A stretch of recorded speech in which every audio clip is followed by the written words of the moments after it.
The debate में आपका स्वागत है। आज हम बात कर रहे हैं अमेरिकी न्याय विभाग की तरफ से जो हाल ही में जेफरी एप्स्टीन फाइलें जारी हुई हैं उनके बारे में।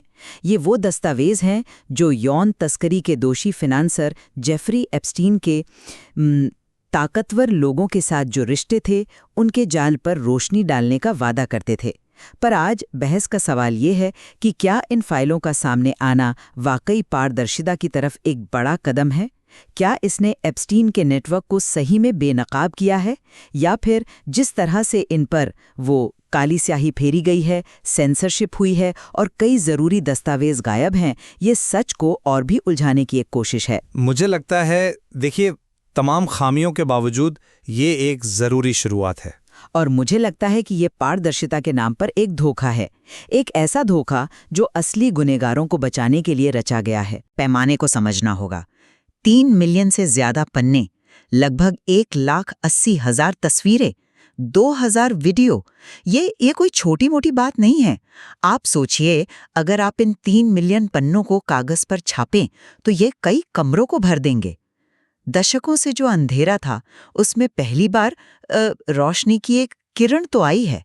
इन दस्तावेजों से हमें पता चलता है कि FBI के पास एप्स्टीन के खिलाफ पहली शिकायत 1996 में ही आ गई थी। मतलब उसकी पहली गिरफ्तारी से लगभग 1 दशक पहले। सोचिए जरा, 1 दशक तक कुछ नहीं हुआ।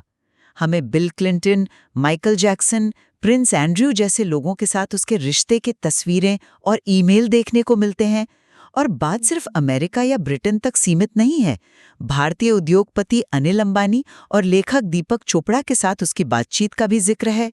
ये सब मिलकर हमें उस दुनिया की एक झलक देते हैं जिसमें एप्स्टीन बेखौफ काम कर रहा था। हाँ, मैं मानती हूँ कि ये तस्वीर अधूरी है, लेकिन ये एक जरूरी शुरुआत तो है।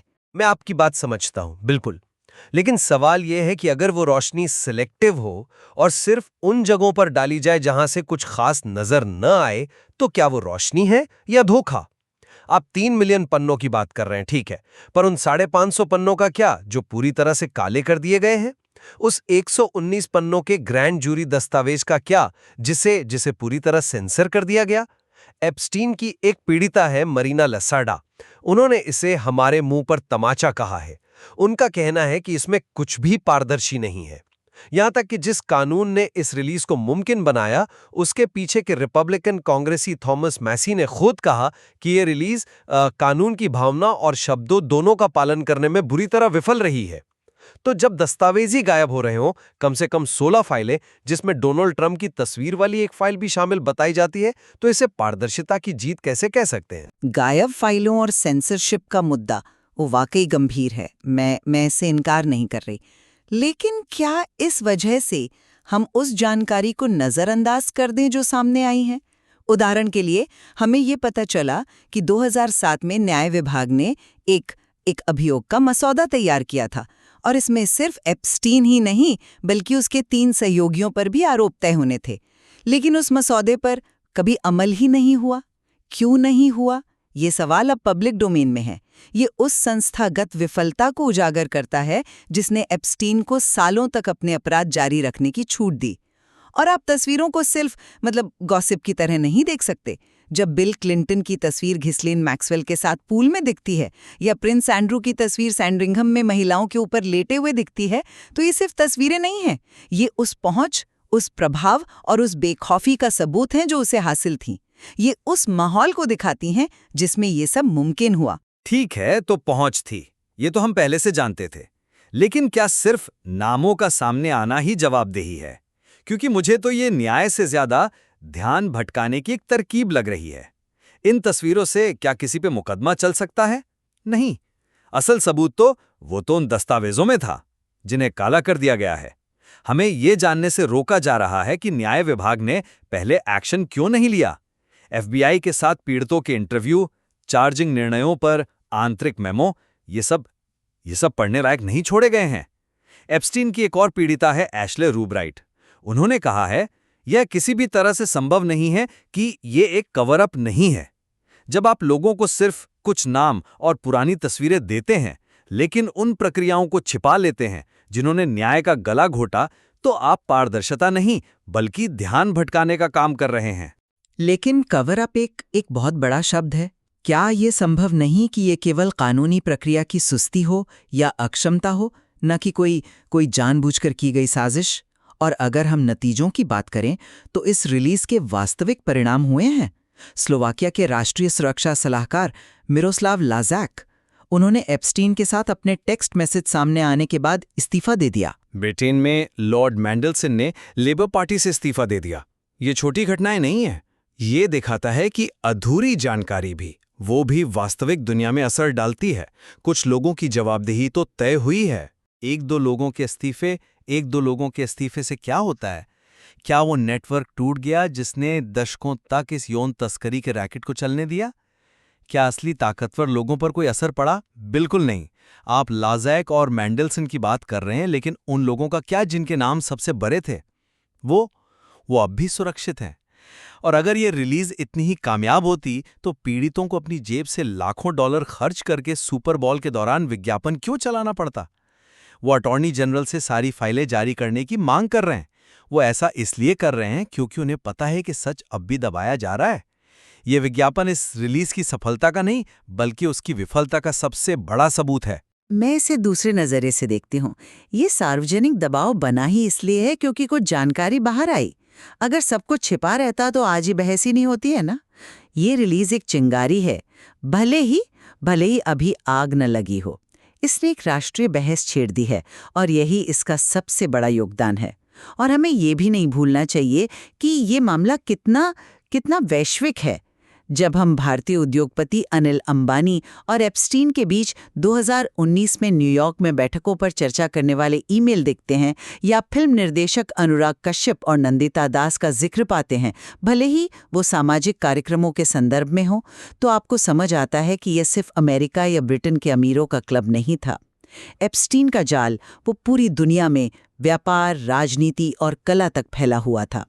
हर एक नाम, हर एक ईमेल पत्रकारों और शोधकर्ताओं के लिए जांच की एक नई कड़ी है। लेकिन आप कड़ियों को जोड़ने की बात कर रहे हैं और मैं एक ऐसी पहेली की बात कर रहा हूं जिसके सबसे जरूरी टुकड़े जानबूझकर गायब कर दिए गए हैं। ये ऐसा है जैसे कोई आपको एक जासूसी उपन्यास दे, लेकिन हर 10वें पन्ने को फाड़ दे।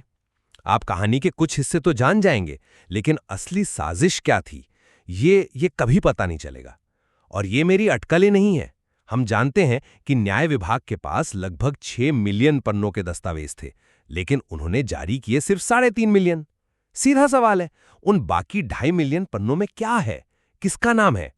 न्याय विभाग का ये कहना कि वो पीड़ितों की पहचान छिपाने के लिए ऐसा कर रहे हैं, ये खोखला लगता है। खासकर तब जब पीड़ितों के वकीलों ने खुद कहा है कि कई मामलों में पीड़ितों के नाम ठीक से सेंसर भी नहीं किए गए हैं। ये पारदर्शिता नहीं है, ये एक कहानी को अपने हिसाब से कंट्रोल करने की कोशिश है। मैं मानती हूँ कि ये एक नियंत्रित रिलीज है, लेकिन नियंत्रण का मतलब हमेशा छिपाना नहीं होता। कानूनी प्रक्रिया जटिल होती है। हो सकता है कि कुछ जानकारी चल रही जांचों से जुड़ी हो, लेकिन इस प्रक्रिया ने जो बहस शुरू की है उसकी ताकत को कम मत आंकिए। इसने लोगों को, मीडिया को और पीड़ितों को एक मंच दिया है अपनी आवाज उठाने का। इसने सिस्टम को मजबूर किया है कि वो कुछ हद तक जवाबदेह बने। क्या थोड़ी सी रोशनी पूरे अंधेरे से बेहतर नहीं है? अगर ये फाइलें कभी जारी ही ना होती तो क्या हम बेहतर स्थिति में होते? मुझे नहीं लगता। सवाल ये नहीं है कि थोड़ी रोशनी बेहतर है या नहीं। सवाल ये है कि क्या ये वाकई रोशनी है? जब आप सच के कुछ टुकड़ों को इस तरह पेश करते हैं कि वो झूठ का काम करें, तो वो अंधेरे से भी ज्यादा खतरनाक हो सकता है। ये रिलीज, ये तो सिर्फ अटकलों और साजिश की थ्योरीज को हवा दे रही है। व्हाइट हाउस बिल क्लिंटन की तस्वीरों को राजनीतिक हथियार की तरह इस्तेमाल कर रहा है। सीनेटर चक शुमर ने इसे अमेरिकी इतिहास के सबसे बड़े कवर अप में से एक कहा है। ये न्याय के बारे में कम और राजनीतिक कीचड़ उछालने के बारे में ज्यादा हो गया है। सच तो कहीं पीछे छूट गया है, और इसका सबसे बड़ा खतरा यह है कि लोग थक जाएंगे, भ्रमित हो जाएंगे और असली जवाबदेही की मांग करना ही छोड़ देंगे। ये रिलीज न्याय की प्रक्रिया को तेज नहीं कर रही, बल्कि उसे और ज्यादा कीचड़ में धकेल रही है। मैं मानती हूँ कि राजनीतिकरण एक बड़ा जोखिम है, लेकिन ये जानकारी के महत्व को खत्म नहीं करता। जब इतने बड़े नाम शामिल हों तो राजनीतिकरण तो होगा ही, लेकिन क्या इस डर से हमें सच जानने की कोशिश ही छोड़ देनी चाहिए? मीडिया और जनता का काम है कि वो इस शोर से ज़रूरी जानकारी को अलग करें। इन फाइलों ने हमें जो शुरुआती टुकड़े दिए हैं, उन्हीं के आधार पर आगे की जांच हो सकती है। ये अंत नहीं है, ये तो बस शुरुआत है। इन टुकड़ों को जोड़कर ही हम पूरी तस्वीर बना पाएंगे। लेकिन अगर आपको तस्वीर बनाने के लिए दिए गए टुकड़े ही गलत हो तो, अगर वो आपको गुमराह करने के लिए ही दिए गए हों तो, ये रिलीज पारदर्शिता के लक्ष्य में पूरी तरह से विफल रही है। भारी सेंसरशिप, देरी और गायब फाइलों ने इसकी विश्वसनीयता को खत्म कर दिया है। ये जवाबदेही की तुलना में भ्रम और अटकलों को ज्यादा बढ़ावा देता है। ये न्याय नहीं है, ये न्याय का दिखावा है। तो देखिए, अंत में मुझे यही लगता है कि एप्स्टीन फाइलों का जारी होना अपनी सभी खामियों और सीमाओं के साथ एक आवश्यक और एक महत्वपूर्ण कदम है।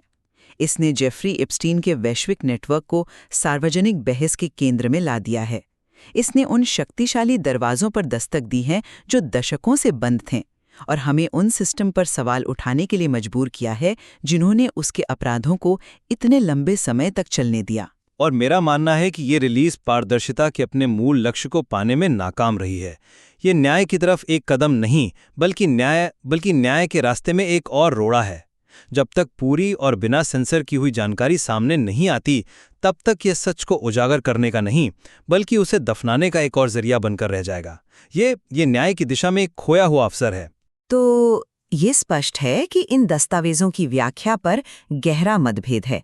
सवाल ये है कि क्या हमें एक अधूरी कहानी मिली है जो हमें और खोदने के लिए उकसाती है, या फिर ये ऐसी कहानी है जिसे जानबूझकर अधूरा छोड़ा गया है ताकि हम असली अंत तक कभी ना पहुंच पाएं। इन फाइलों में अभी भी बहुत कुछ है जिसका विश्लेषण होना बाकी है, और शायद इसका असली महत्व आने वाले वक्त में ही साफ होगा।